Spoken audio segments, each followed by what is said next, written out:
En el nombre del Padre, y del Hijo, y del Espíritu Santo. Dios te salve María, llena eres de gracia, el Señor es contigo. Bendita tú eres entre todas las mujeres, y bendito es el fruto de tu vientre, Jesús. Santa María, Madre de Dios, ruega por nosotros pecadores, ahora y en la hora de nuestra muerte. Amén. En el nombre del Padre, y del Hijo, y del Espíritu Santo. Amén. Amigos, quiero empezar recordando el testimonio de dos santos. En primer lugar, San Agustín, Agustín de Hipona, que cuando reflexiona sobre su propia conversión, en el libro de las Confesiones, él se da cuenta de que él estaba viviendo afuera. Concretamente, las palabras de él son: tú estabas dentro de mí y yo estaba afuera. Vivir afuera es vivir volcado hacia los intereses de este mundo, hacia los placeres de este mundo, hacia las ganancias de este mundo. Pero al mismo tiempo, vivir hacia afuera es llevar vida de esclavo. Porque el que depende, por ejemplo, de los placeres, va a ser gobernado por los placeres y por lo tanto va a ser gobernado por quien le proponga el placer que realmente tenga poder en él. Y lo mismo podemos decir del dinero, del poder o de cualquier otra cosa de este mundo.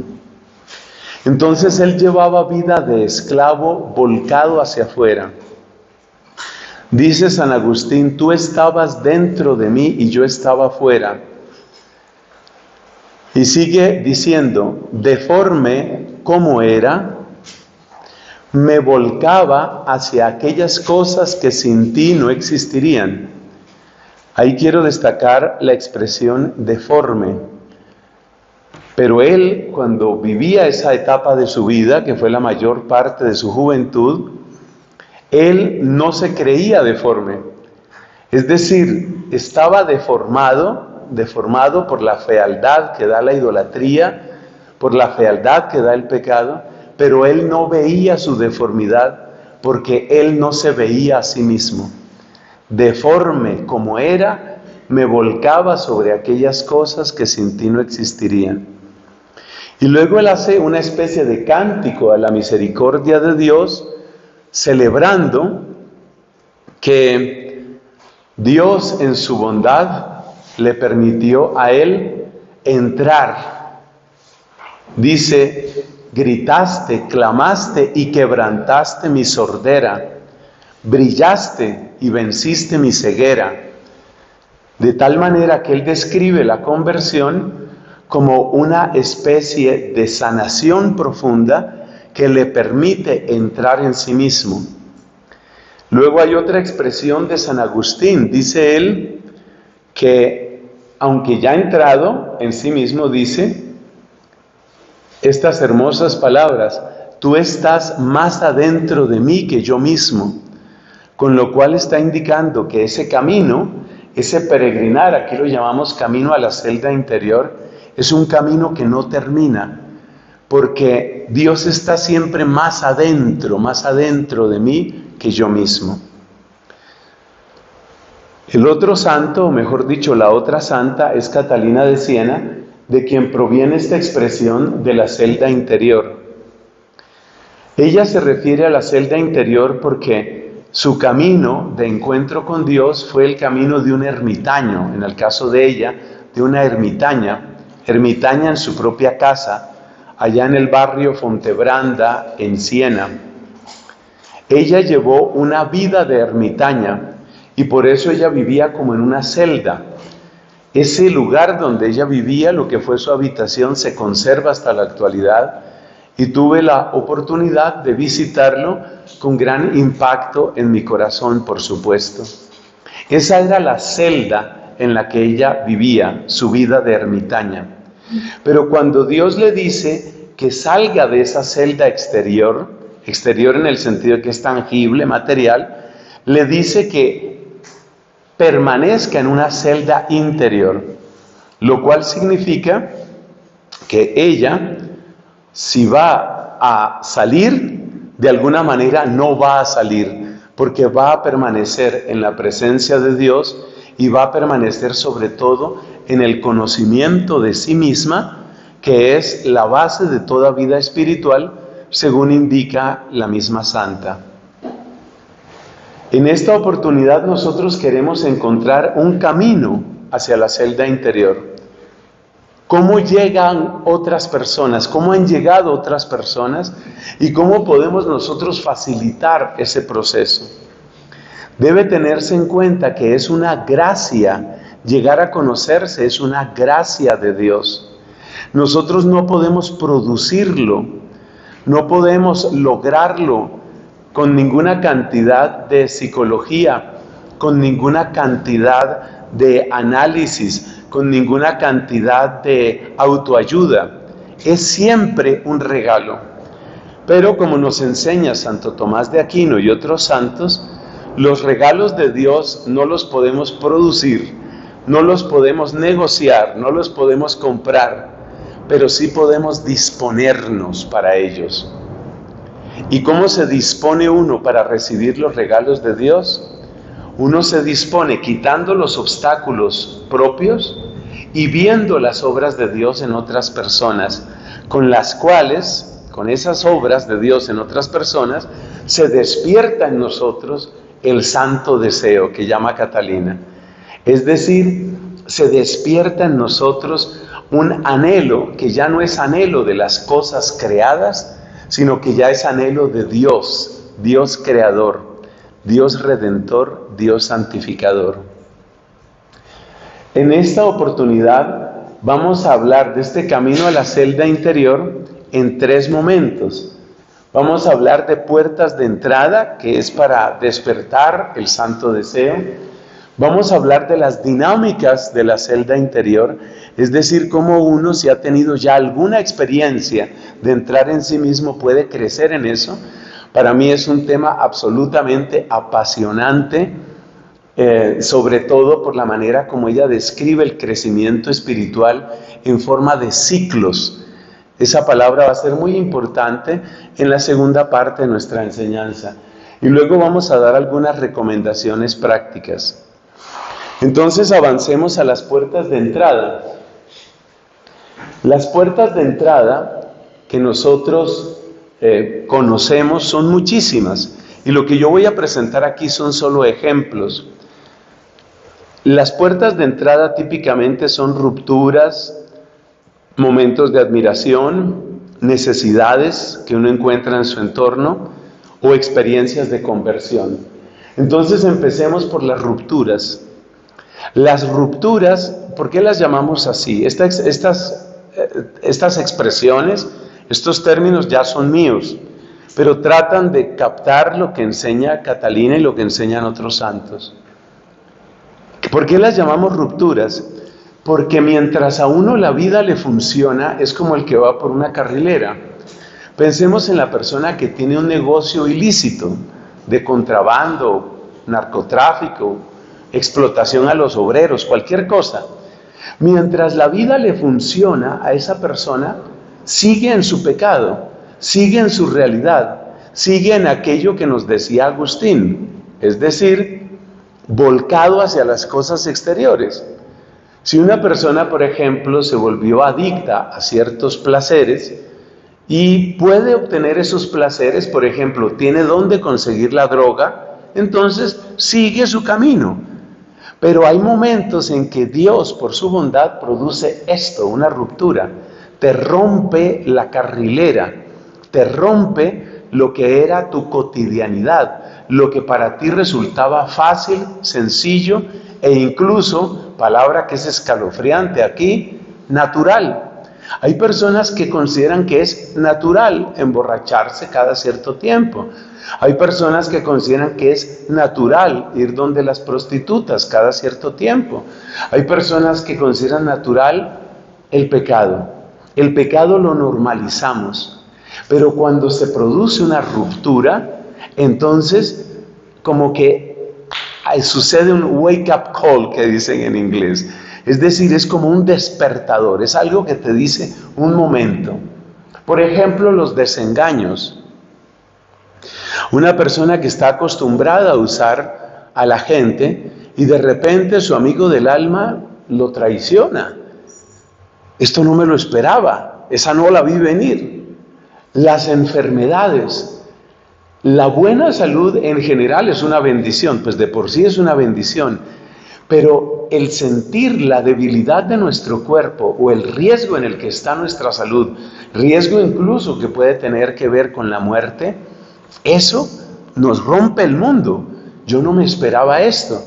Y la persona, muchas personas, no todo el mundo, pero muchas personas, cuando tienen una experiencia de una enfermedad seria, cambian sus prioridades, cambian su escala de valores. Algo se les rompió en esa continuidad en la que antes vivían. Lo mismo sucede en el caso de un fracaso. La Biblia nos cuenta algunos fracasos que llevaron a las personas a recapacitar. Las cosas no salieron como yo estaba pensando. En el primer libro de los Macabeos, o en el segundo, perdón que no me acuerdo exactamente, se describe el terrible fracaso de un hombre llamado Antíoco IV Epífanes, cómo él experimenta un fracaso y desde ese fracaso entra en una profunda confusión. Ese fracaso, que las cosas no me salgan como yo quería, puede ser una bendición, aunque a uno lo contradiga, aunque a uno lo disguste. A veces lo mejor que le puede pasar a uno es que le fracasen los planes. Y la Biblia tiene tanta conciencia de esto, que hay oraciones en las que se pide ese fracaso. La gente se escandaliza. Yo he publicado en redes sociales un par de veces algo sobre esto del fracaso y la gente cree que uno le está deseando males a los otros. Pero la verdad es que es bueno que se enfermen los tiranos. Es bueno que los que están planeando el mal para el país se enfermen, se confundan y fracasen. Eso es bueno. Y esa es una gran bendición. Esa persona que está metida, por ejemplo, en el mundo de la lujuria y de repente se encuentra con una enfermedad venérea espantosa o se encuentra con que de verdad se enamoró de alguien y esa persona le traiciona, ese fracaso le obliga, le rompe y detrás de esos rompimientos, de esas rupturas, hay una posibilidad. No es algo automático. No es algo automático, pero existe la posibilidad de que la persona recapacite. El Señor Jesucristo nos presenta esto con mucha claridad en la parábola del Hijo Pródigo. Al Hijo Pródigo le fracasó su idea, su plan fracasó. Cuando el Hijo Pródigo se da cuenta de que se ha quedado sin dinero y sin amigos, y cuando ya ve que empieza a tener hambre de lo que comen los cerdos, el animal más repugnante para los judíos, y ya él tiene ganas de comer lo que comen los cerdos, esa experiencia de fracaso, de ruina, y puedes seguir agregando otras palabras ahí, esa experiencia lo sacude. A veces ese fracaso tiene que ver no con negocios, sino tiene que ver con la propia familia. Tengo el caso de un amigo muy querido en otro país que desde hace meses me está escribiendo. Para mí es muy doloroso lo que él me cuenta porque es como la película de la destrucción de su matrimonio cuadro a cuadro. Cada vez que me escribe me cuenta algo triste de cómo se ha ido dañando ese matrimonio. Pero a la vez yo veo, y por eso me quedo yo un poco perplejo, no sé a veces qué decirle, yo también veo cómo él ha ido cambiando. Porque él ha tenido que entrar en sí mismo y decir cuánto le fallé yo a esa mujer, cuánto daño le hizo. O sea, yo no quisiera perderla, le he pedido perdón, pero creo que ya la perdí. Entonces su fracaso le ha obligado a recapacitar. Ese verbo es muy importante. Lo propio de una ruptura es recapacitar. Avancemos. En otro modo por el que se da la entrada a la celda interior, estamos en la primera parte, las puertas de entrada, es cuando sucede la admiración. Este es un ángulo completamente diferente. La admiración produce una sensación, podríamos decir, de sobrecogimiento. Es como una conciencia de la propia pequeñez. Y eso le lleva al ser humano, le lleva a cuestionarse. Hay un salmo, el Salmo número 8, que describe esta situación. Señor dueño nuestro, qué admirable es tu nombre en toda la tierra. Ensalzaste tu majestad sobre los cielos. De la boca de los niños de pecho has sacado una alabanza contra tus enemigos para reprimir al adversario y al rebelde. Y luego dice, cuando contemplo el cielo, el cosmos, cuando contemplo el cielo, obra de tus manos, la luna y las estrellas que has creado, ¿qué es el hombre para que te fijes en él? El ser humano para darle poder. Entonces, frente a la grandeza del cosmos, grandeza física o grandeza intelectual, la grandeza intelectual tiene que ver con esas experiencias en que la persona, por ejemplo, esto le puede suceder a un científico, puede, no es obligatorio. Ninguna de estas puertas es obligatoria, porque una persona puede pasar por los peores fracasos y endurecerse en su pecado. Y una persona puede conocer lo más admirable, como hasta donde sabemos le sucedió a Carl Sagan o Sagan. Carl Sagan es uno de los hombres que mejor pudo conocer grandeza del cosmos. Y eso, hasta donde sabemos, no le sacó de su ateísmo. Bueno, él no se decía ateo, sino agnóstico. O sea, estas puertas no son automáticas, pero la grandeza del cosmos a veces nos lleva a eso. ¿Qué es el hombre para que te fijes en él? El ser humano para darle poder. A veces no es la contemplación espacial, sino temporal.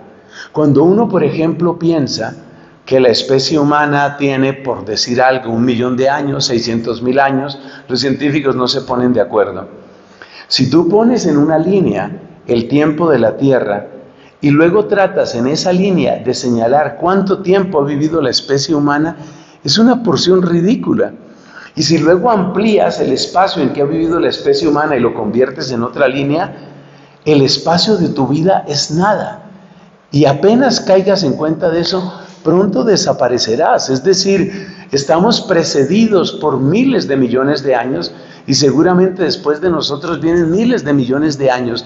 Y esa sensación de pequeñez, eso también le hace recapacitar a uno. Un acto de recapacitar que a algunas personas les lleva al nihilismo. Es decir, a pensar, la vida no vale nada.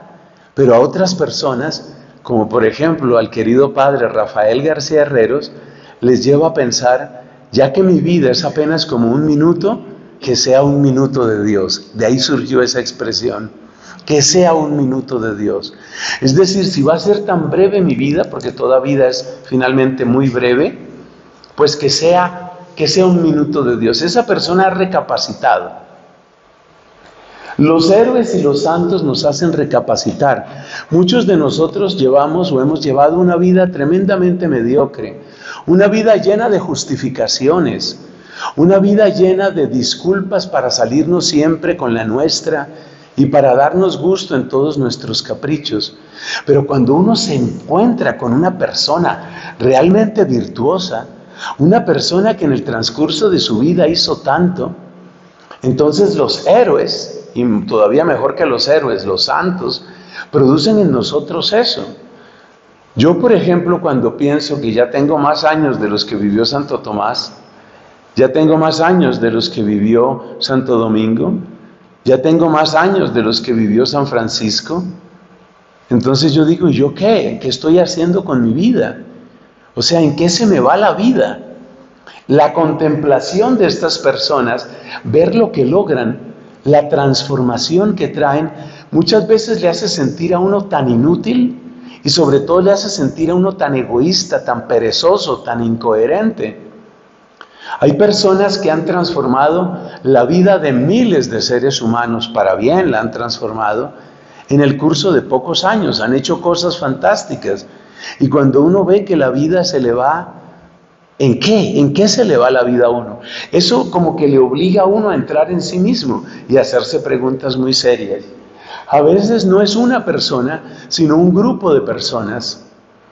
Cuando uno se encuentra, por ejemplo, con una comunidad, un grupo de personas. Hay gente que ha tenido estas experiencias, por ejemplo en los monasterios.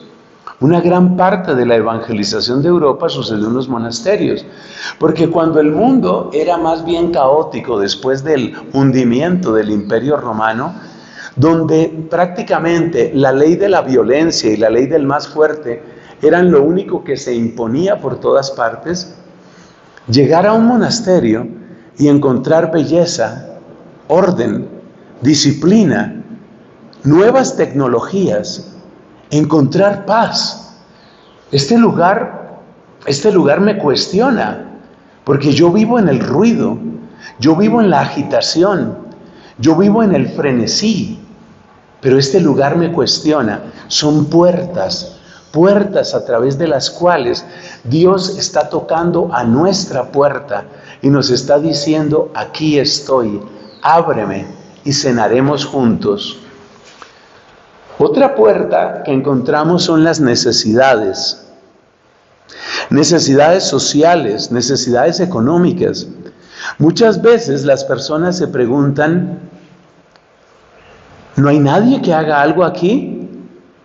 ¿O voy a esperar que otro haga otra cosa? Porque una actitud que uno puede tomar muchas veces, y yo creo que todos la hemos tomado, es la actitud de una cierta y cómoda resignación. Uno dice: pues sí, están prostituyendo niños, qué cosa tan triste. Hay tráfico de seres humanos, qué cosa tan triste. Está entrando el comunismo ateo por todas partes, qué cosa tan triste. Pero hay personas que descubren un llamado profundo y que se dan cuenta que su marasmo, que su mediocridad, que su comodidad ya no puede ser así. Una necesidad que puede ser una necesidad espiritual, para nosotros es la que más nos llama la atención, por supuesto. Una necesidad como es la necesidad misionera. En este sentido, nuestra querida santa colombiana, Santa Laura Montoya, es un ejemplo impresionante, porque si conocemos las condiciones de vida de ella desde su nacimiento, en una familia acomodada, allá en Jericó, departamento de Antioquia, aquí en Colombia, si conocemos las condiciones de ella en su infancia, en su juventud, pues nos damos cuenta que era una de esas chiquitas que lo tenía todo, pero ella empieza a darse cuenta que está recibiendo mucho cariño, mucho apoyo, grandes principios, buena educación, y en algún momento ella se entera que hay otros seres humanos que no tienen eso, que no están recibiendo eso. Y no es solo que no estén recibiendo educación, como por ejemplo matemáticas, o español, o ciencias sociales, es que no conocen a Jesús. ¿Y por qué ellos sí y ellos no? Eso le cuestiona tanto que ella empieza un itinerario que termina por llevarla a la selva. Es decir, ella se da cuenta: yo tengo que hacer algo, mi vida cómoda no me satisface. Es más, me avergüenza mi vida cómoda. Otro santo que tuvo una transformación parecida, con muchos llamados de Dios, fue el querido obispo, que murió más joven de lo que yo soy ahora, San Carlos Borromeo. San Carlos Borromeo, una familia muy acomodada, altísimos cargos eclesiásticos desde su juventud. Él era sobrino de un papa. Entonces, pues, aunque no deberían suceder así las cosas, pues así suceden a veces. Su parentesco, su familia, su aristocracia, hicieron que él llevara una vida de bastante placer y lujo, ya siendo eclesiástico. Pero él tiene una conversión. Él se da cuenta el bien que puede hacer un sacerdote y se da cuenta el mal que puede hacer un sacerdote. Cuando lo hacen obispo, fue obispo en Milán, cuando lo hacen obispo, él se da cuenta que él tiene que cambiar la vida. Y tiene una conversión ya siendo sacerdote. Tiene una conversión. No le satisface. No le satisface su vida cómoda. No puede con eso.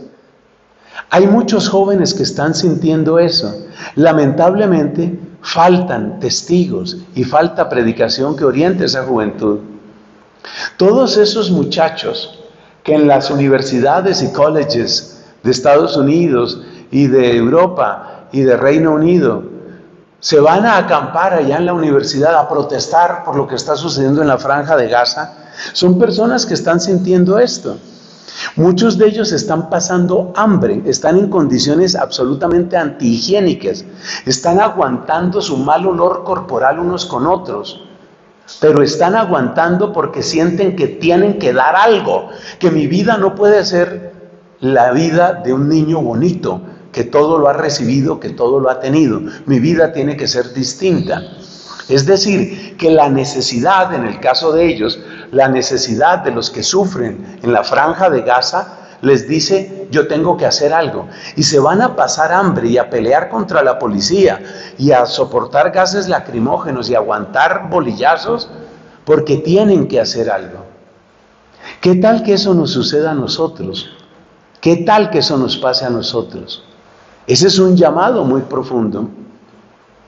Un llamado que encontramos bastante presente en las palabras de San Francisco de Asís cuando dice, es que el amor no es amado.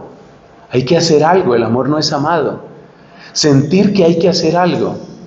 A mí me impresionan muchísimo aquellas personas que tienen una vida de bastante comodidad, como el mismo Francisco de Asís, y en un momento dado dicen, me repugna y me avergüenza mi comodidad, yo tengo que hacer algo. Quiero mencionar aquí, esta vez no diré el nombre, pero mucha gente conoce a esta persona. Quiero mencionar aquí a aquella dama, hoy felizmente casada y mamá, no digan su nombre, esa dama que fundó 40 Días por la Vida aquí en Colombia. Una mujer que tenía muchas comodidades. Una chica como tantas chicas, universitaria, profesional, con sus amigos, con sus fiestas. Me imagino, no sé ese detalle y no importa aquí, que si tenía o no tenía novios, eso no importa aquí. Pero llega un momento en el que ella se hace una pregunta parecida a la de Santa Laura Montoya. ¿Por qué yo sí estoy viva y hay otra gente que la matan y no vive? ¿Por qué ellos no tienen derecho? ¿Por qué matan a esas personas? Entonces ella entra en sí misma y recapacita. Podemos resumir todas estas puertas en la conversión. La conversión es aquella maravilla, la maravilla de maravillas del Espíritu Santo. Porque dice Santo Tomás de Aquino, mayor obra de Dios es la conversión de un pecador que la creación de otro universo. La conversión. ¿Y en qué puertas suele hacerse presente la gracia cuando hablamos de conversión? No es que tenga que suceder siempre así. En retiros, en momentos de arrepentimiento. Una frase que creo que es de Santa Teresa es que, dice ella, vale más en crecimiento de la gracia media hora de conversión, de arrepentimiento, de contrición, vale más que 3 días de alabanzas. Es que la conversión, la contrición, aquí hay que destacar esas dos palabras. La contrición es el corazón triturado, acuérdate, contrición, triturar. Es ese sentir un dolor profundo, lo que los carismáticos describen como quebrantamiento. La contrición, ese dolor de lo mío, no el dolor de lo que me hicieron. Esto es lo maravilloso de la conversión, que por fin es una entrada en uno mismo, porque uno siempre está pensando que mi papá falló, que mi mamá no hizo, que uno siempre tiene esas explicaciones. Pero lo maravilloso de la conversión, que produce contrición, es que uno no le echa la culpa a nadie. Eso es lo que encontramos en el Salmo 51. Contra ti solo pequé, cometí la maldad que aborreces. En la sentencia tendrás razón, en el juicio brillará tu rectitud.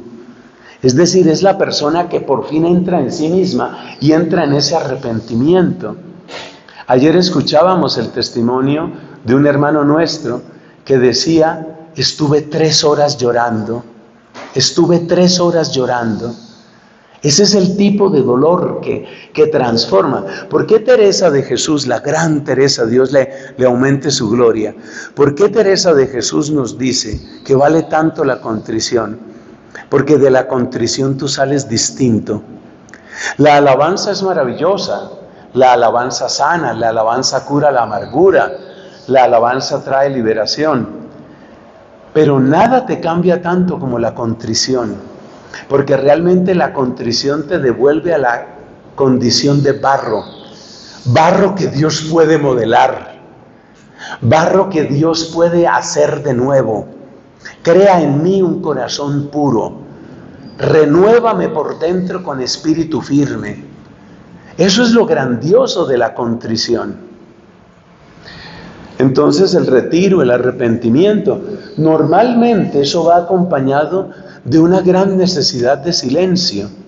Por eso hemos tratado también de incorporar a este retiro, con dificultades de horario que siempre tenemos, pero hemos tratado de incorporar más silencio, porque estamos convencidos de que en el silencio, sobre todo por aquello de que deja lejos las voces del demonio, del mundo y de la carne, en el silencio los susurros de Dios se escuchan. Y en esos susurros de Dios está la proclamación de su amor y está al mismo tiempo la respuesta tan baja que uno ha tenido. Bueno, estas son entonces las principales puertas. Seguro que hay muchísimas más, porque el Espíritu Santo es inagotable. Pasemos a la parte de las dinámicas. ¿A qué llamamos dinámicas? Es importante comprender, según el espíritu de lo que nos enseñó San Agustín, lo que dijo este santo, ¿no? Dios está más adentro de mí que yo mismo. O sea que la gran peregrinación es una peregrinación hacia Dios, y ese Dios está más adentro de mí que yo mismo, y por eso nosotros estamos de alguna manera siempre profundizando en nosotros. Eso causa muchos malos entendidos cuando uno lo dice. Decía el padre Vincent de Quenoncle, refiriéndose a Santa Teresa, a Santa Catalina de Siena, decía que Catalina llevaba una profundísima vida interior, pero no era una vida intimista. Es decir, no es entrar en mí para convertir en un absoluto mi yo, o mis sentimientos, o mis recuerdos, o mis deseos, o mis proyectos. Ya vamos a ver, por eso es tan importante esta palabra de la dinámica. Sobre todo, yo le pido al Espíritu Santo que me dé las palabras para explicar esto. Esta sobre todo. Esta es la dinámica esencial, la que ella describe en el libro del diálogo. Las dinámicas de Santa Catalina de Siena están descritas siempre en forma de ciclos. Es decir, son procesos iterativos. Usted conoce la palabra una iteración, eso lo utilizan mucho en sistemas. Una iteración, cuando el sistema retoma una misma serie de instrucciones, pero seguramente con una retroalimentación de datos o de parámetros. Una iteración. Entonces, ¿cómo es esta iteración? Este es el ciclo esencial hasta donde yo logro verlo. Ascendemos por la admiración y descendemos por el arrepentimiento. Lo que quiere Catalina, si yo la entiendo bien, y le pido a ella misma, le pido a ella ahora mismo que interceda por nosotros, lo que quiere Catalina es que nosotros vivamos en unos ciclos, procesos iterativos, que una y otra vez subamos hacia Dios admirando quién es Él, y luego nos devolvamos hacia nosotros con arrepentimiento por nuestra pobre respuesta, por nuestra mediocre respuesta, admiración y luego retorno al arrepentimiento. El arrepentimiento me permite experimentar su misericordia, y su misericordia consuela mi corazón y lo levanta de nuevo hacia la admiración. Y la admiración me lleva a la gratitud, me lleva a la gratitud y entro en gratitud hacia Él. Pero al entrar en esa gratitud, también me doy cuenta que mi respuesta es pobre y que la respuesta del mundo es pobre. Entonces entro en súplica, y al entrar en súplica, pues resulta que descubro la paciencia de Dios, y al descubrir su paciencia vuelvo a subir en admiración.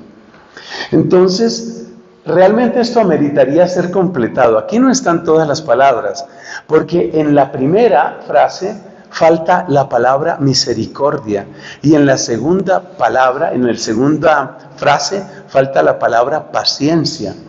Nosotros ascendemos por la admiración, descendemos a nosotros mismos con arrepentimiento, y en el arrepentimiento descubrimos su misericordia. Atención a eso.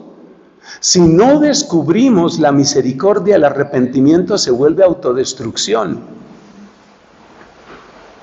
Entonces subimos por admiración a Dios Creador, admiración a Cristo Redentor, admiración por los carismas del Espíritu. Subimos por la admiración, bajamos por el arrepentimiento, encontramos la misericordia.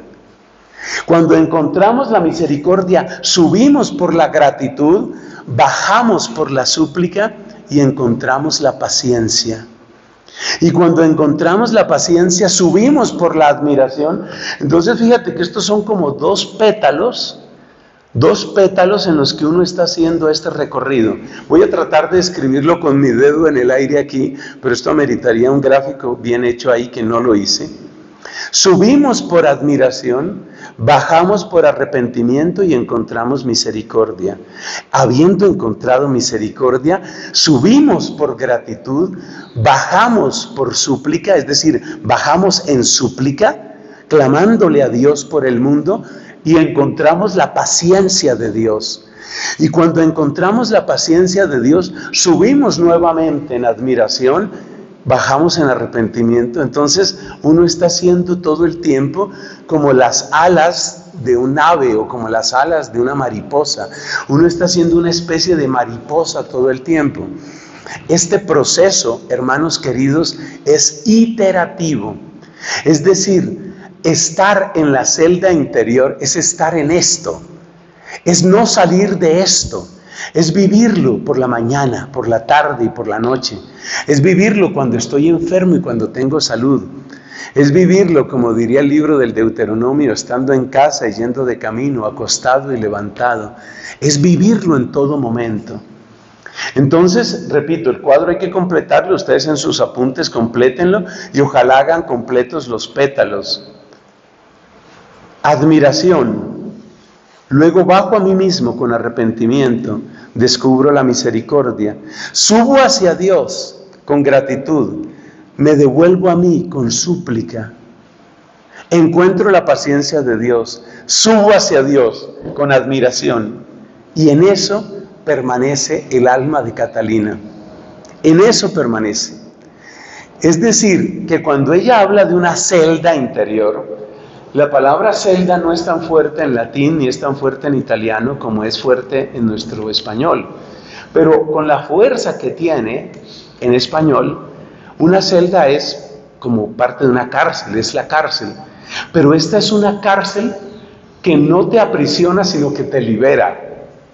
Esta es una cárcel que no te anula, sino que te potencia. Permanecer en esta cárcel, en esta celda, es ser reanimado, es ser vivificado, es ser transformado. Esa es la dinámica esencial. Ahora pasemos a otra dinámica, porque yo alcanzo a encontrar por lo menos 5 dinámicas en los escritos de Catalina. La dinámica, esta la llamamos la dinámica del ciclo fundamental. Ustedes se dan cuenta que esencial y fundamental son palabras muy semejantes. Entonces, cuando nosotros decimos el ciclo fundamental, estamos hablando de conocer a Dios en sí mismo y de conocerse a sí mismo en Dios. Conocer a Dios en sí mismo es descubrir que yo soy obra de su creación. Esto lo describe ella con aquella frase: tú eres el que es y yo soy la que no soy. Lo cual significa, yo no me doy el ser, yo recibo el ser. Yo recibo el ser. Y por eso, todo lo que salga de mí sale de lo que yo recibo, excepto el pecado. Por eso la otra frase de ella, soy nada. Cuando ella dice soy nada, no se está anulando. Está diciendo, yo no produzco nada por mí misma. Soy nada con pecado encima. O sea, lo único que sale de mí, porque no viene de Dios no puede venir, es el pecado. Entonces, conocer a Dios en nosotros y conocernos a nosotros en Dios. Ese es el ciclo fundamental. Entonces, el ciclo fundamental, ¿a qué nos lleva? Conocer a Dios en sí mismo es ante todo descubrir su obra de creación. Yo soy porque Él me hace ser. Esto es la proclamación radical de nuestra dependencia. Pero luego viene la otra parte, conocerse a sí mismo en Dios. Por una parte, conocer que Dios está en ti creándote continuamente, y por otra parte está descubrirte a ti misma, a ti mismo en Dios, que es descubrir que tú tienes un lugar en su plan. Descubrirte a ti misma en Dios es, Dios no hace basura, Dios me creó para algo. Dios me creó con una idea que es mi plenitud. Y mientras yo no viva esa plenitud, todo lo que yo encuentre va a ser tan vacío, va a ser tan muerto. Entonces, este es el ciclo fundamental que nuevamente nos mueve entre Dios y nosotros. Entonces, yo descubro a Dios en mí, lo descubro como mi creador. Y me descubro a mí en Él, me descubro parte de su plan. Une los dos ciclos, el ciclo esencial y el ciclo fundamental. Esa fue la vida de Catalina, espiritualmente hablando. Creo que estoy hablando con demasiada seguridad, Dios permita que no me esté equivocando, pero es exactamente lo que logro entender de ella, que ella vivió en el ciclo esencial y el ciclo fundamental. Devolvámonos un momento al ciclo esencial. Se sube por la admiración, bajo a mí mismo por el arrepentimiento, descubro su misericordia, subo hacia Él con gratitud, bajo hacia mí mismo y hacia este mundo con súplica, descubro su paciencia, vuelvo y subo con admiración y así sucesivamente. Estamos haciendo este ejercicio, pero al mismo tiempo estamos haciendo el otro ejercicio.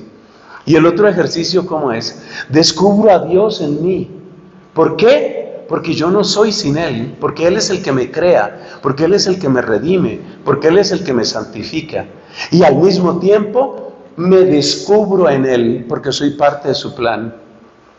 Cuando tú te pones a pensar que esta clase de descubrimientos los hizo ella, teniendo sobre los 17, 18 años de edad,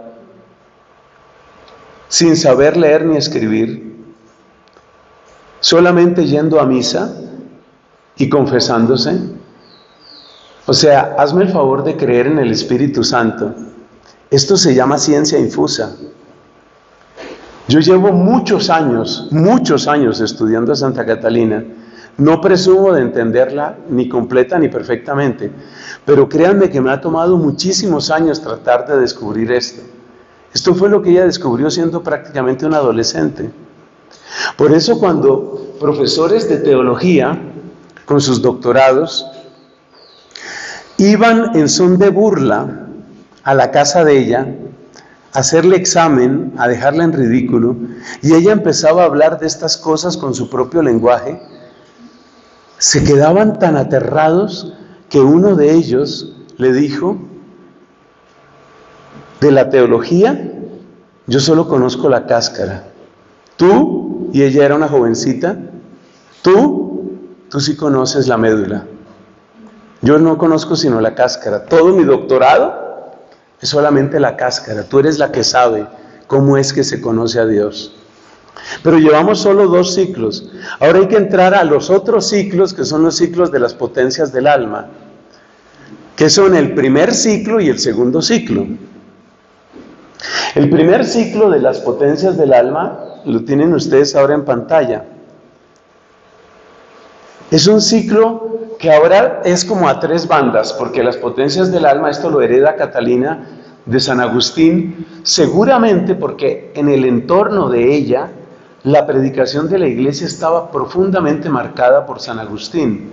La predicación de la iglesia empezó a estar más marcada por Santo Tomás a partir del siglo XVI, finales del XVI y del XVII en adelante. Pero realmente el maestro de maestros en teología en la Edad Media fue siempre San Agustín. Entonces las tres potencias, memoria, inteligencia y voluntad. Mira este otro ciclo que lo llamamos el primer ciclo de las potencias del alma. Paréntesis, como a mí me gustan las matemáticas, yo trato de pensar cómo se articulan estos ciclos y me doy cuenta que no caben en un sistema tridimensional. Esto no sé cuántas dimensiones tiene, pero creo que probablemente necesita 6 o 7 dimensiones para que todos estos ciclos estén funcionando al mismo tiempo. Entonces, el primer ciclo de las potencias del alma es: yo recuerdo lo que he recibido de Dios. Este ciclo no le quise poner ese título, es el ciclo positivo. Y el otro sería como el ciclo negativo. Pero es que no me gusta eso porque es que ambos en el fondo son positivos. Mire, el ciclo positivo es el ciclo bonito, es el ciclo agradable. Yo recuerdo lo recibido de Dios. Esa es la memoria. Comprendo lo nuevo, bello, sabio y profundo de lo que Dios me ha dado. Ahí entra la inteligencia. Y después, amo y celebro ese bien. Esa es la voluntad. A medida que yo amo y celebro ese bien, creo en mí una nueva memoria. Y ahí vuelve a empezar el ciclo. Entonces es el ciclo entre la memoria, la inteligencia y la voluntad. Ese es el primer ciclo de las potencias del alma: memoria, inteligencia y voluntad. Ese ciclo es muy fácil de aplicarlo a uno mismo. Uno puede hacer un retiro espiritual con este solo ciclo. Recuerda lo que Dios ha hecho por ti. Recuérdalo. Luego, ¿cuál es el otro verbo? Compréndelo. Recuérdalo y compréndelo. Y luego, celébralo.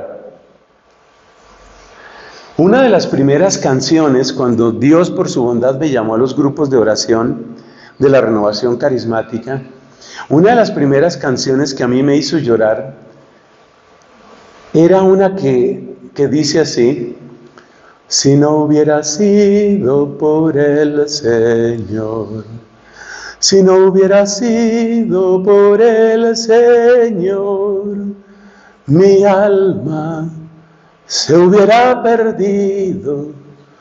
Si no hubiera sido, me conmueve, claro, porque yo sé que es verdad, que mi alma se hubiera perdido si no hubiera sido por el Señor. En ese canto, ¿qué está haciendo uno? Este ciclo. Porque uno recuerda lo recibido en amor de Dios. Uno comprende que es muy grande el regalo. Pero Catalina nos dice: no te quedes ahí, ámalo. Ama eso. Ama ese momento. Ama esa memoria. Celébralo. Celébralo. Dánzalo. Cántalo. No te quedes solamente comprendiendo. No te quedes solamente en la inteligencia. De manera que tú lo celebras. Y cuando tú lo celebras, lo compartes y das testimonio. Y ese testimonio produce impacto en la gente y otras vidas cambian. Y entonces tú ya tienes más para recordar. Y ya tienes más para comprender. Y ya tienes más para celebrar. Y cuando tú celebras, y ahí me faltó otro verbo, que es amar, celebrar y testimoniar el bien. Cuando tú testificas ese bien, entonces ahora tienes más para recordar. Amigos, Catalina vivía también en ese ciclo. Sobre todo, por supuesto, en esa etapa que podemos llamar su ministerio público, su servicio público. Ella vivía en ese ciclo y por eso tenía tanto que contar. Este es el primer ciclo de las potencias del alma. Recuerda lo que Dios ha hecho por ti, compréndelo. Y luego disfrútalo, ámalo, celébralo y testifícalo. Y cuando tú lo testifiques, se multiplica como una hermosa planta que riega sus semillas. Y hay más plantas que riegan sus semillas. Y decía Catalina, en su oración le decía a Dios: te pido no solamente por mí, porque más gloria habrá para ti. Ella no quería solo una flor. Ella quería una floresta, porque más gloria habrá para ti si se convierte en más. Entonces es recordar nuevamente eso recibido y entonces comprenderlo y entonces celebrarlo y testificarlo. Este es el ciclo, el primer ciclo de las potencias del alma. Veamos el segundo ciclo, que estuve tentado de ponerle el ciclo negativo, pero ya verá que no es negativo. O sea, lo único que tiene negativo es que son nuestros pecados. Examina tu conciencia, eso es memoria. Edúcate con respecto al pecado y la virtud, eso es inteligencia. Y luego duélete de corazón por el pecado propio del mundo. Al dolerte por el pecado del mundo tienes que volver a empezar el ciclo. ¿Y yo cuánto de eso tengo? ¿Ves por qué es un ciclo? Este se llama el segundo ciclo de las potencias del alma. ¿Ves por qué es un ciclo? Es un ciclo por esto. Es un ciclo porque cuando tú te dueles del pecado del mundo siempre tienes que hacerte esta pregunta. ¿Y yo qué tanto tengo de eso? Porque uno dice, oiga, pero la gente cómo es de egoísta, ¿no? Qué fácil decir esa frase. Ahora vuelve a empezar. ¿Y yo? ¿Y mi egoísmo qué? Oiga, la gente sí es muy cómoda, ¿no? Cada vez que decimos que eso es tan común en Colombia, oiga, pero la gente, uno dice la gente. Cada vez que decimos la gente, en realidad nos hace falta completar el ciclo. Entonces examina tu conciencia, edúcate con respecto al pecado y la virtud. Y luego duélete de corazón por el pecado del mundo. El dolor es importantísimo, importantísimo. Por eso Catalina tiene en el diálogo lo que se llama el tratado de las lágrimas. El dolor es importantísimo. Es necesario que te duelas. Es necesario sentir el dolor. El que no conoce el dolor por el Dios ofendido no entiende nada de las llagas de Cristo. Y el que no entiende nada de las llagas de Cristo no entiende nada de la redención. Y de hecho se está excluyendo de la redención. Todos estos santos, porque son muchos, yo diría todos en realidad, han conocido ese dolor. Hay que tener ese dolor. Pero no quedarse en decir, ay, qué malo que es el mundo. Vuelve aquí a tu conciencia. ¿Y yo qué? ¿Y yo qué estoy haciendo? ¿Y yo qué he dejado de hacer? ¿No será que he vivido demasiado encerrado en mí? ¿Encerrado en mis problemas? ¿No será que yo me la he pasado la vida entera solamente en que yo tengo problemas? Entonces, este segundo ciclo va en paralelo con el anterior. ¿Cómo se articulan los 4 ciclos que ya llevamos? El ciclo esencial, el ciclo fundamental, el primer ciclo de las potencias, el segundo ciclo de las potencias. Todo esto da vueltas al mismo tiempo en el corazón de Catalina. Nos falta el último ciclo con el cual cerramos este tema de las dinámicas. Hablemos de la dinámica del ciclo del prójimo. ¿El ciclo del prójimo en qué consiste? Pues consiste en lo que le dijo Dios a nuestra amada Catalina. Le dijo, volarás a mí con 2 alas, el amor a Dios y el amor al prójimo. También con el prójimo hay un ciclo. Hermanos, yo tardé muchísimo tiempo en descubrir este ciclo, muchísimo tiempo. Creo que era algo muy importante que me hacía falta y en las predicaciones que he tenido antes sobre Catalina nunca mencioné esto. ¿En qué consiste este ciclo del prójimo? Consiste en que así como Dios hace con nosotros un ciclo, que ya fue el que describimos, ¿no? En el ciclo esencial y el ciclo fundamental, así como Dios hace con nosotros ciclos, nosotros, óigame esto tan hermoso, nosotros estamos llamados a hacer ciclos también con el prójimo. Y ese es un error que, Dios mío, yo creo que lo he cometido tantas veces y creo que muchos de nosotros no nos acercamos al prójimo de una manera cíclica. A nosotros nos encantan los misiles, a nosotros nos encanta descubrir, ¿tienes un error? Espérate, que ya aquí te tengo este obús. Y uno dispara, ¡pum!, que le caiga. ¡Ja! Pero se la dije. Y bien clarito que le quedó. Bien clarito que le quedó. Uno se equivoca con el prójimo porque uno establece una línea, un disparo. una flecha. Eso no es así. Dios no te trató a ti así. Ayer recordábamos y algunos nos conmovimos mucho, por lo menos a mí me hizo llorar ese recuerdo, esa frase de Catalina cuando ella dice, infierno es lo que yo merecía. Si Dios te fuera a tratar a ti con una flecha, esa flecha sería para decirte solamente, id malditos al fuego eterno, reservado para el diablo y sus secuaces. Esa es la flecha. Si Dios te tratara a ti con una sola flecha, sería esa. Porque ¿quién de nosotros es digno? Dice el Salmo 130, si llevas cuentas de los delitos, Señor, ¿quién podrá resistir? Pero de ti procede el perdón y así infunde respeto. Entonces Dios no nos trata con flechas. Por Dios, si Él nos tratara así, ¿qué sería de nosotros? Solo tendría para nosotros una palabra de descalificación. Y a veces se quedaba asombrada Catalina y le decía a Dios, ¿por qué nos hablas así? ¿Por qué no cambias de lenguaje y nos dices lo que encontramos en el Salmo 95? Durante 40 años aquella generación me repugnó y dije, es un pueblo de corazón extraviado que no reconoce mi camino. Por eso he jurado en mi cólera que no entrarán en mi descanso. Entonces el punto central, yo le doy tantas gracias al Espíritu Santo que me ha ayudado a entender siquiera un poquito esto, es que así como te ha tratado Dios, así tú tienes que tratar al prójimo. Y Dios no te trató con misiles, Dios no te trató con flechas, Dios no te trató con una línea, Dios te fue atrayendo, como dice Oseas, con lazos de amor. Si Dios te trató con lazos de amor, nosotros estamos llamados a hacer lazos, a hacer ciclos con el prójimo. ¿Cómo son? Nos acercamos en espíritu de acogida, es la acogida nuestra. Acogida que consiste básicamente no en complicidad. Por favor, tache la palabra complicidad para que nunca se le olvide que la acogida nunca es complicidad. La persona que entra en complicidad está odiando al prójimo, lo está despreciando y considerando indigno de la vida eterna. Complicidad jamás, acogida siempre. Y la acogida es, tú eres de mi barro y yo soy del tuyo. Esa es la acogida.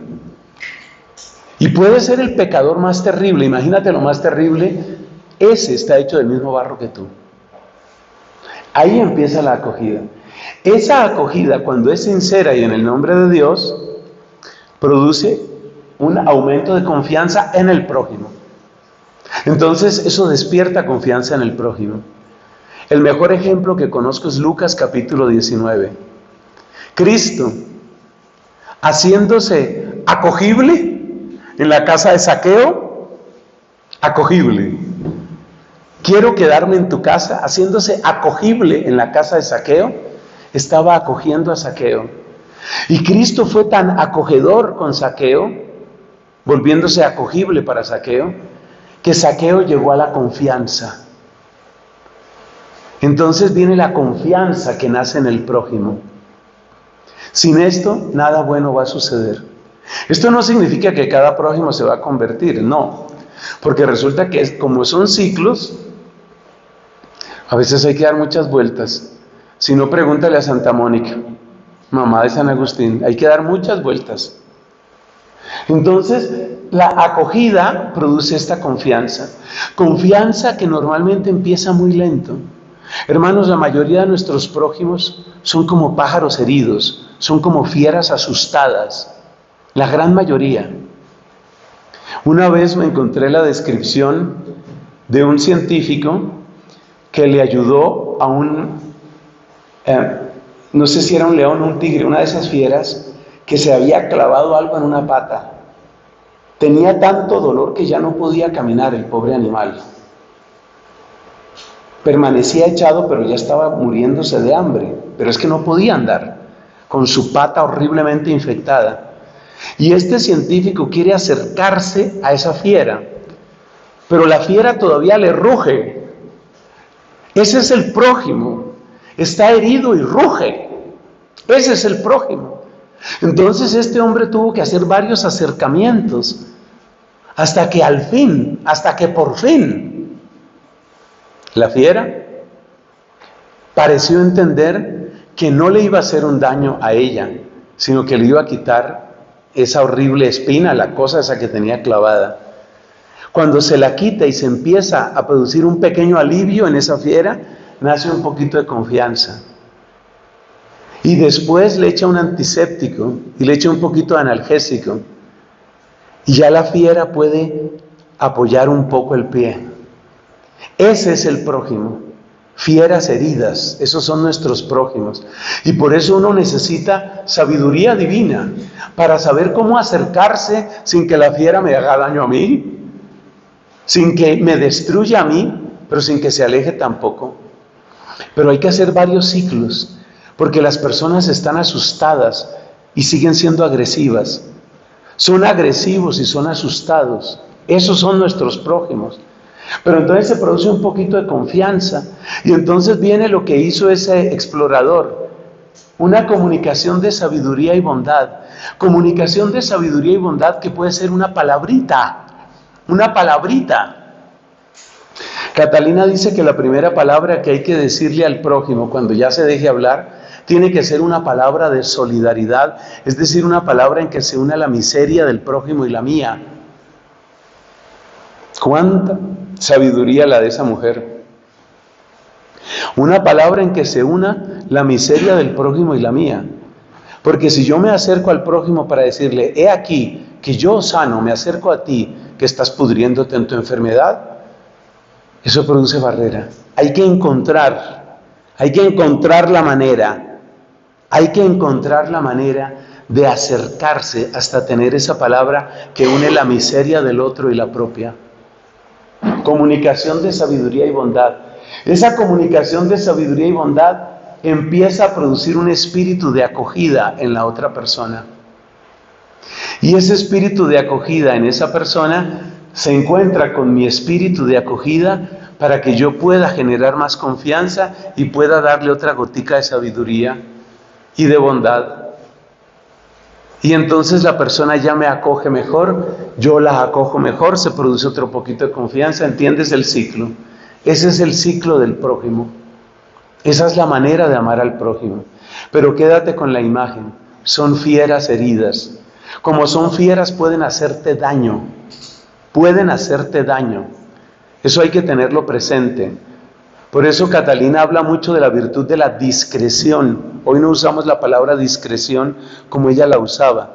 La discreción para Catalina es el discernimiento espiritual o la prudencia práctica, especialmente en la vida de la gracia. Yo no puedo redimir a cualquier persona. Hay una persona que puede ser una gran tentación para mí. Entonces yo voy a redimir a esa persona. Recuerde lo que nos ha pasado en la iglesia. En la iglesia católica han enviado misioneros para que el hinduista se vuelva cristiano y el cristiano termina predicando hinduismo en Occidente. No midieron la fiera. Uno tiene que tener sabiduría divina, uno tiene que tener gran prudencia, pero al mismo tiempo gran audacia, porque la prudencia no riñe con la verdadera audacia. Y ahí está uno haciendo el ciclo del prójimo. Es impresionante lo que Dios le dio a Santa Catalina y a tantos santos, cómo ella lograba acercarse hacia todo tipo de personas. Se acercaba, por ejemplo, a jovencitas, se acercaba a sacerdotes, a monjes. Es increíble que en esos ciclos, en esas vueltas, llegó hasta el Papa. Hasta el Papa, ella aplicó esto con el Papa y aconsejó al Papa. Es decir, esto no tiene límites, porque el Papa finalmente es otro prójimo nuestro. El Papa no es simplemente nuestro capataz, el que tiene que funcionar, y funciona o funciona. No, el Papa es nuestro prójimo en primer lugar. Y ella llegó hasta el Papa, condenados a muerte, moribundos. Ustedes se dan cuenta que cuando en nuestro chat se pide oraciones por moribundos o por difuntos, casi siempre la primera persona en la que pienso es Catalina, porque ella estuvo muy cerca, muy cerca, y ella hizo esos acercamientos a personas que estaban condenadas a muerte y que lloraban de rabia maldiciendo a Dios y maldiciendo su suerte. Y ella empieza a hacer estos acercamientos hasta producir en la persona conversión. Es increíble el grado de caridad, de sabiduría que Dios le puede dar a una persona cuando realmente está en amistad con Él. Terminamos con unas recomendaciones prácticas. Recomendaciones generales. Quiero ser muy sucinto en esto porque creo que se explica bastante bien con las solas expresiones. Para vivir la espiritualidad de la celda interior necesitamos preservar espacios de soledad. Independientemente de que tengas buenos amigos, que tengas novia, tengas novio, tengas esposo, esposa, hijos, tú necesitas soledad, tú necesitas silencio, tú necesitas lección divina, contacto directo con la palabra de Dios, tú necesitas lecturas espirituales o buenas predicaciones, tú eso lo necesitas. Necesitas tener un ritmo en examen de conciencia. San Ignacio recomienda 1 o 2 veces al día por lo menos. Necesitas un ritmo sacramental. No caigas en la tentación, no caigas en el error en el que yo mismo he caído muchas veces, de ver los sacramentos únicamente así como cuando lo necesite. Trata de que tu vida tenga un ritmo también en eso. Y necesitas, en esto sí me voy a demorar un par de minutos, necesitas una mirada sapiencial. ¿A qué llamamos una mirada sapiencial? Trata de pensar las cosas, como decía un profesor mío, un carmelita muy sabio que fue profesor mío allá en el doctorado. Él nos decía, las cosas hay que pensarlas 3 veces. Piénsala antes de hacerla, piensa cuando la estás haciendo y piensa después de hacerla. Todo piénsalo 3 veces. Que me voy a encontrar con una amiga, nos vamos a tomar un café. Si tú estás como San Agustín antes de su conversión, tú siempre vas y te tomas tu café con tu amiga. Pero ¿qué sabes tú lo que va a pasar en esa conversación? ¿No será que en esa conversación se acaba murmurando? ¿No será que esa conversación acaba en algún tipo de pecado? ¿De envidia, de lujuria, de codicia? Entonces, prepara tu conversación, prepárala. Y ese preparar la conversación es preguntarse, ¿qué espero yo de esta conversación? ¿Qué puede salir de esta conversación? Eso es mirada sapiencial. Luego en la conversación estate muy atento, me encanta esa expresión en inglés, self-aware. Mantente self-aware, muy consciente de ti misma, muy consciente de ti mismo. ¿Qué estoy haciendo yo aquí? ¿Qué estoy diciendo? ¿Cuál es el propósito de esto? Luego te despediste de tu amiga o cualquier otro evento en el que tú estés, te despediste de esa persona, vuelves a tu casa, ¿qué es aquello de esto? Esa es mirada sapiencial. Entonces las cosas hay que pensarlas 3 veces. ¿Por qué se menciona ahí el don de ciencia? Porque el don de ciencia, entre los 7 dones del Espíritu, es el que nos permite reconocer la presencia y acción de Dios en la naturaleza, en la ciencia y en la historia, incluyendo la microhistoria, que es mi historia. Entonces hay que cultivar, hay que suplicar el don de ciencia y cultivarlo. Y mantener esta mirada sapiencial. Esa mirada sapiencial es la que hace que de la celda interior no te saque nada, ningún evento social, ningún evento apostólico, ningún encuentro inesperado, nada te saca. Tú permaneces como prisionero de Cristo. Pablo se llamaba a sí mismo, les escribe el prisionero de Cristo. Y él no lo decía en tono de vergüenza, ni de reproche, ni de tristeza. Hay preguntas que nos ayudan, preguntas útiles, la lista se prolonga, por eso están esos puntos suspensivos.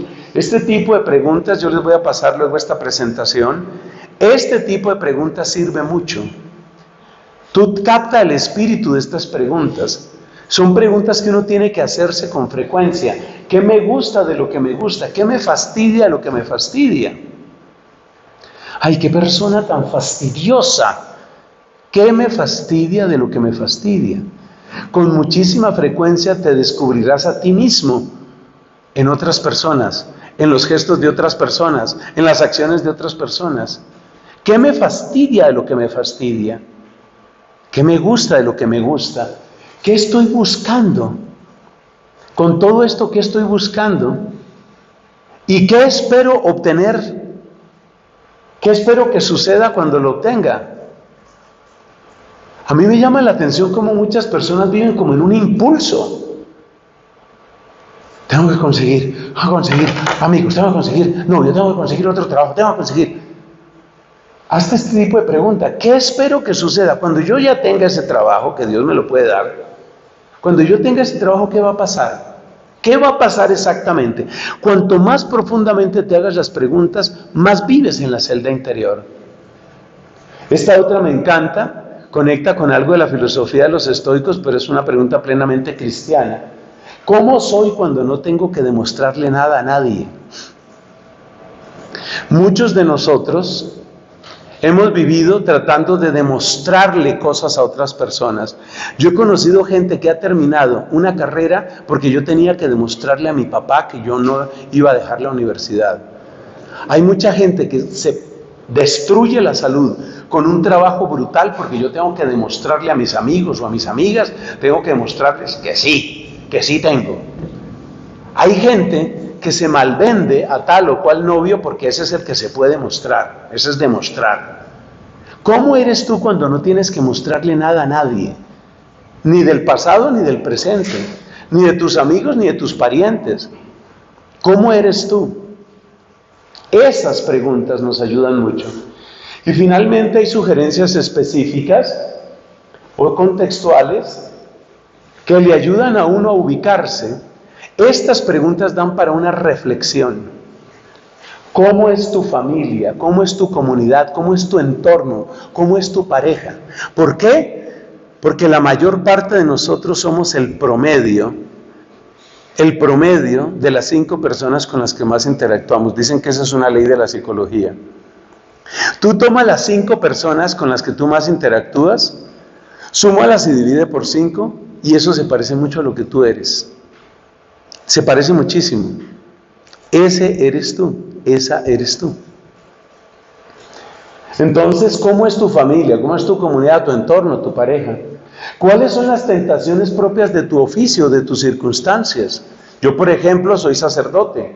¿Qué tentaciones son propias del sacerdote? Eso me ayuda a conocerme, porque muy probablemente yo he caído en algunas o en todas. Entonces, ¿cuáles son las tentaciones propias de mis circunstancias? Esta también es muy buena. ¿Quiénes son frágiles a tu alrededor?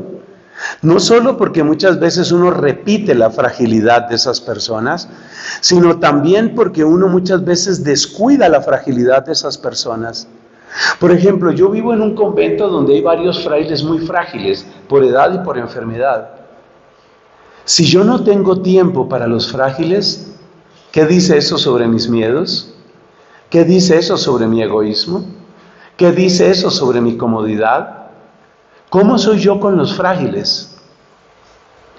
¿Cómo envejece la gente en tu familia, grupo, entorno? Mirar el futuro no es tan complicado. Mira gente que es como tú, pero que ya es mayor que tú. Entonces tú tienes que querer a esas personas y decir, hola Nelson viejito, ¿por qué ese vas a ser tú? Entonces, ¿cómo envejece la gente en tu familia? Si tú estás en un país, porque sé que esto luego lo verán muchas otras personas, si tú estás en un país, por ejemplo, un país en el que la gente suele encerrarse en un apartaestudio los últimos 20 años de su vida y luego se hace la eutanasia, ¿para dónde crees que vas tú? No te digo que te vayas de ese país, digo qué dice eso sobre ti. Esas se llaman preguntas contextuales. Entonces, entre las preguntas útiles y las preguntas contextuales, hay mucho que aprender. Hermanos, pidamos al Señor que nos conduzca a la celda interior. Yo personalmente quiero darle gracias a Cristo Jesús, gracias públicamente, porque de una manera inesperada, a comienzos de abril del año 1985, van a ser 40 años, por la voz de uno que era novicio conmigo, un connovicio mío, por la voz de un connovicio mío me dijo estas palabras que él no sabía que eran proféticas. Esta es la santa que le conviene. Nunca supe y nunca sabré por qué él dijo esa frase, pero era una palabra profética. Dios puso delante de mí a esta persona que como tantos santos, porque la santidad de Dios es inagotable, como tantos santos ha traído tanta luz a la Iglesia, que ella interceda por nosotros. Gloria al Padre, y al Hijo, y al Espíritu Santo, como era en el principio, ahora y siempre, por los siglos de los siglos. Amén.